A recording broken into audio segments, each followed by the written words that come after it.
buenos días, gracias por acompañarnos en este espacio Voces Nuevas, el único espacio de la juventud dominicana en la televisión matutina. Yo soy Stalin Montero y en el día de hoy, un momento muy especial con el que formalmente, al igual que como hace unos minutos acaban de escuchar, este espacio cambia de formato, seguiremos a través de redes sociales, pero sobre todo seguiremos en una nueva dinámica y creo que no hay mejor forma de decir hasta luego, nos vemos luego, que compartiendo una entrevista como la que compartiremos en esta mañana. Tenemos el privilegio de contar con la presencia acá de la doctora Esmeralda Montero. Esmeralda es doctora en investigación aplicada a la comunicación por la Universidad del País Vasco.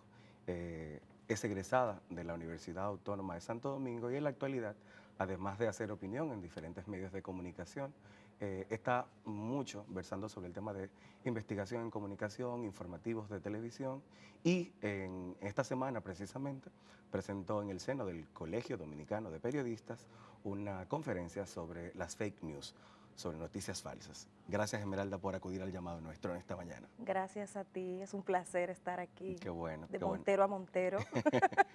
¿De qué va el tema de las fake news? Las personas que nos están viendo, ¿cómo pueden entender este concepto? ¿Cómo pueden identificarlo? Bueno, las fake news son el reto más actual que tiene el periodismo. Es algo que ha existido desde siempre. María Magdalena fue víctima del fake news. Lo que pasa es que la forma en que ahora se mueve la comunicación, las tecnologías con las que ahora contamos, permite que las fake news se realicen de una forma prácticamente automatizada y que tengan un nivel de propagación más amplio. ¿Pero qué son en sí? Las fake news son noticias falsas, pero no son noticias falsas por equivocación, son noticias falsas de manera intencionada, donde el emisor busca interferir en la opinión del receptor, ya sea para favorecer a grupos de poder, ejercer presión sobre determinados colectivos o mover a la población a tomar ciertas decisiones. Y lo mejor de todo, o lo peor, dependiendo por dónde se mire, es que funciona en doble vía, porque, por ejemplo, las fake news sirven tanto para que un líder político, por ejemplo, manipule a la población a través de los medios de comunicación, como para poder negar las verdades que los medios de comunicación afloran sobre su gestión, por ejemplo. En la República Dominicana tuviste la oportunidad de hacer tu tesis doctoral sobre el tema de los informativos, la espectacularidad en los medios informativos, un estudio comparativo entre Sí, República Dominicana y España específicamente. así es. Comparé los informativos de prime time, es la noche, el formato dominicano y el español, buscando cómo el factor de la espectacularización incide directamente en cómo se comporta la información y también estudiando la intencionalidad del emisor y también los aspectos técnicos. Fue muy interesante.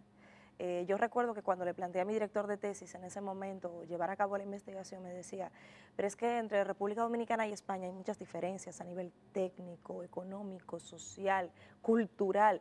Y dije, pues precisamente por eso, porque a pesar de ser un país pequeño de Latinoamérica, la República Dominicana fue uno de los primeros países de la región en tener televisión. De hecho, la televisión dominicana nace en la misma década que la española, solo que por las mismas diferencias que he mencionado, se han desarrollado, ¿no?, de manera distinta.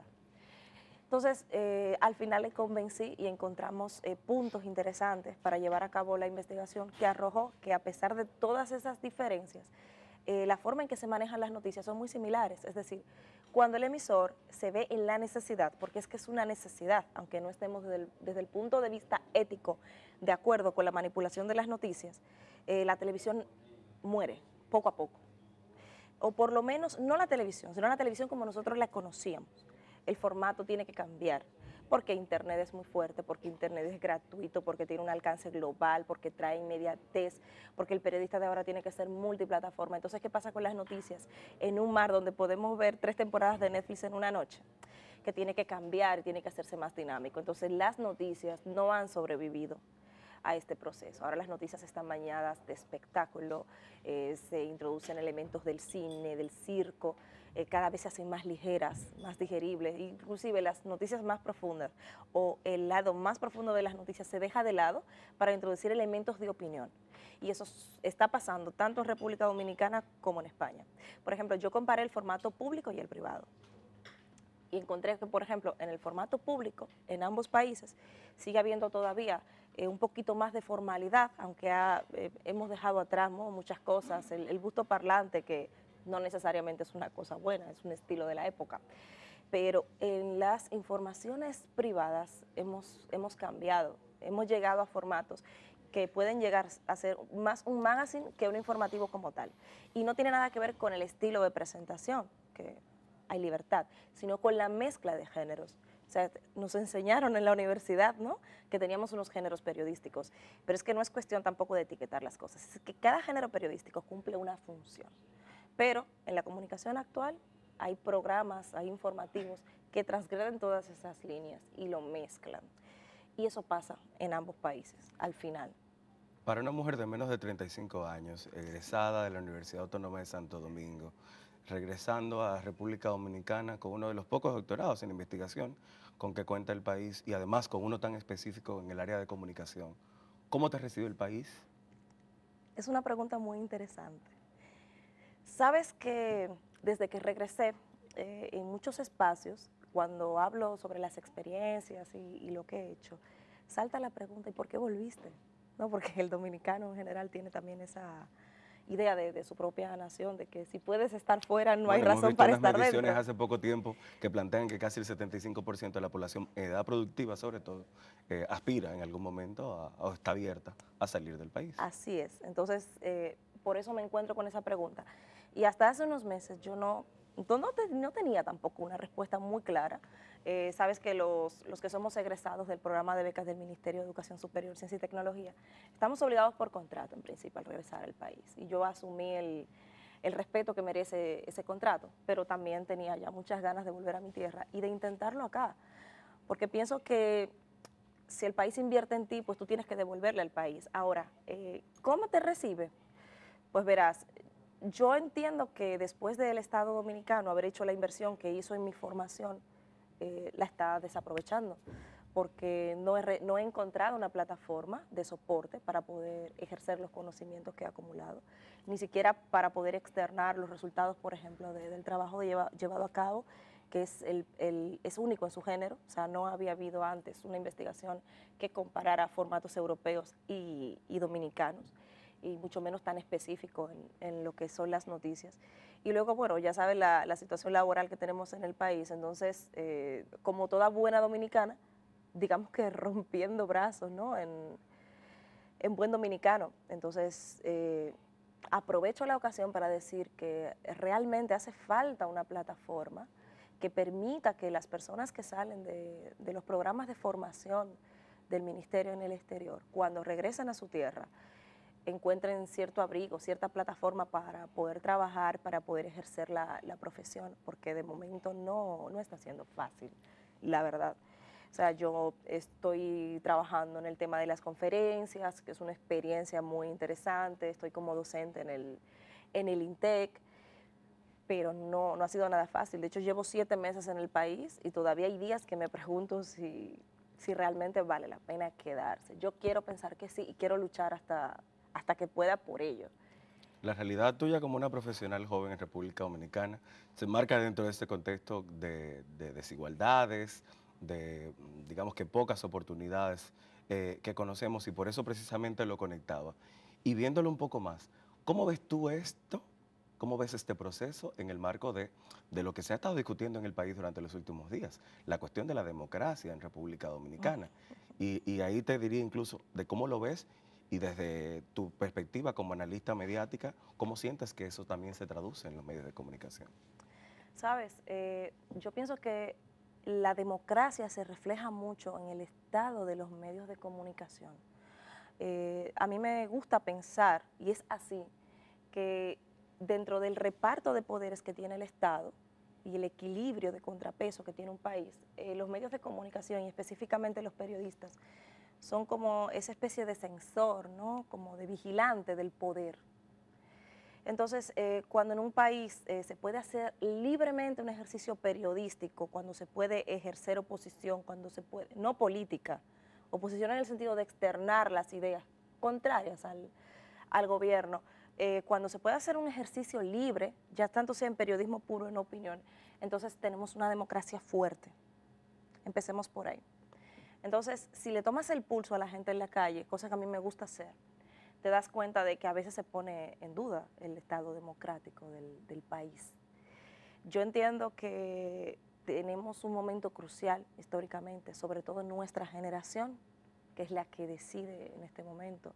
De hecho, las próximas elecciones las decidirán los millennials y parte de los exennials, según las estadísticas. Entonces, yo entiendo que nosotros estamos en un momento delicado, en un país donde tenemos una constitución que se expresa de manera muy clara y todavía escuchamos a políticos dudar de si hay o no una posible reelección cuando está establecido en la constitución que no. Entonces yo me pregunto, ¿por qué tenemos ese debate abierto si se supone que ni siquiera debería estar? Entonces son cosas que preocupan realmente. Yo creo que la concentración de poder en una sola organización nunca es sano, independientemente de si esa organización está haciendo bien o no su trabajo. Eso ni siquiera se discute. Imaginemos que esa organización está haciendo un ejercicio ideal. Aún así, no debe concentrar todos los poderes del Estado. ¿Cómo ves tú en este contexto la participación de los jóvenes? ¿Te tocó en tu experiencia y tu paso por la Universidad Autónoma de Santo Domingo en calidad de estudiante participar de eso? ¿Perteneciste a un grupo estudiantil? Sí, Al Frente Estudiantil Aminabel, el sí, FELABEL. el FELABEL. Y hoy, obviamente, viéndolo desde otro punto de vista, ¿cómo percibes tú quizás el tema de la participación política de los jóvenes? Yo creo que el activismo social ha crecido mucho en los últimos años. Por ejemplo, el movimiento de la Marcha Verde, que yo lo viví desde fuera, le di mucho seguimiento desde el exterior, me pareció uno de los ejercicios democráticos más importantes que hemos vivido en los últimos 50 años en el país. La gente se manifestó, se expresaba. Si bien es cierto que podíamos ver personas de todas las edades en las calles, esto lo lideró la juventud y es muy bonito y es muy democrático y muy, muy necesario. Entonces, yo recuerdo que cuando hacía activismo en la universidad, una de las quejas recurrentes era como que éramos muy pocos. Luego habían como extremos, ¿no? Porque siempre hay grupos que se van, digamos, hacia lo violento y otros que hacen sus reivindicaciones de manera digna, pero siempre éramos pocos. De hecho, yo recuerdo que cuando salíamos a marchar por distintas reivindicaciones, siempre terminábamos dándonos cuenta de que nos conocíamos todos, porque éramos siempre los mismos. Y yo creo que eso ha cambiado. Aún así pienso que es importante que más personas jóvenes entren al ruedo político y intenten también competir por posiciones donde se pueda tener manejo de decisiones de poder, porque yo creo que es necesaria esa mirada fresca de Estado, porque al final uno de los problemas que tenemos en la República Dominicana a nivel social, porque es que se extiende a casi todas las vertientes del Estado, es lo del relevo generacional. Yo creo que no hemos asumido eso, ¿no? Que puedes cumplir una posición con dignidad de manera adecuada, pero que llega un momento en que hay que ceder espacio a los demás. Y esto es en el ámbito académico, político, en todos. Bueno, viéndolo desde ese punto de vista entonces, Esmeralda, ¿hay esperanza? Yo quiero pensar que sí, que siempre hay esperanza, pero también pienso que tenemos mucho trabajo por delante. Tenemos muchos retos como sociedad, como jóvenes. Seguimos siendo un país en vía de desarrollo, con un reparto que no es equitativo. Y entonces, mientras tengamos una situación como esa, tenemos muchísimo trabajo con el tema del desempleo. Y como te digo, yo, por ejemplo, considero que hasta cierto punto he sido afortunada a mi regreso porque llevo poco tiempo de regreso en la tierra y estoy más o menos establecida, pero yo conozco casos de jóvenes que regresan al país después de cursar estudios superiores en el extranjero y terminan trabajando en un call center, por ejemplo, que no tiene nada de indigno, pero no te haces una maestría en Estados Unidos para terminar trabajando en un call center. Entonces, a mí me parece que una de las cosas más positivas que se ha hecho aquí en los últimos años es ayudar a esos jóvenes a profesionalizarse. Yo creo que es uno de los más grandes aportes, pero hace falta capitalizarlo, es necesario. Al fin y al cabo es una inversión importante, que si no se recupera, que si el Estado no hace algo por recuperarla, se va a perder. Entonces, ¿hay esperanza? Yo creo que sí, tenemos una juventud fuerte y pujante, pero tenemos que hacer conciencia. Hay que hacer un ejercicio de conciencia y de activismo. El activismo hay que mantenerlo siempre. Esmeralda, ¿cómo se conecta la gente con lo que Esmeralda estudia, con lo que Esmeralda analiza? ¿A través de qué vía puede conseguir un contacto con Esmeralda Montero? Bueno, a través de las redes sociales, a través de la cuenta de Montero Vargas, tanto en Instagram como en Twitter. Me pueden escribir por ahí, yo siempre estoy a la orden. Estás también como columnista, ¿no? Sí, estoy como columnista en Z101 Digital, en el portal, y tengo un segmento los martes a través de El Despertador de Noticias 5. Bueno, qué bueno poder saber que República Dominicana sigue contando con jóvenes que en el día a día siguen dando la batalla, que siguen creyendo en que un mejor país es posible, que, que República Dominicana sigue teniendo grandes retos y que preferimos seguir viendo cómo el vaso se llena y cómo el trabajo nuestro se aúna a ese proceso en el que puedes. Esmeralda, quizás en el momento de cierre, eh, ¿cómo te ves en el futuro? ¿Sigues en República Dominicana? ¿Qué aportes ves haciendo? Pues mira, mi sueño es quedarme en la República Dominicana y crear algo que aquí todavía no tenemos, que es cultura de investigación aplicada en la comunicación. Me encantaría poder crear una plataforma que aúne a los investigadores en el área y que permita crear conocimiento nuevo y novedoso, que a su vez redunde en la forma en que ejercemos la comunicación en el país y con ello fortalecer también el ejercicio democrático. Me veo ejerciendo la docencia, que es una de mis grandes pasiones, que actualmente puedo desarrollar en el INTEC. Me veo formando a las nuevas generaciones, ¿no? Y es una cosa por la que pienso luchar. Ahora bien, luego habrá que ver hasta qué punto el sistema coopera con el proceso. ¿Cómo el sistema aporta? Pero de quedarme en el país, eso es lo que me veo haciendo. Qué bueno, qué bueno. Bueno, ¿qué decir?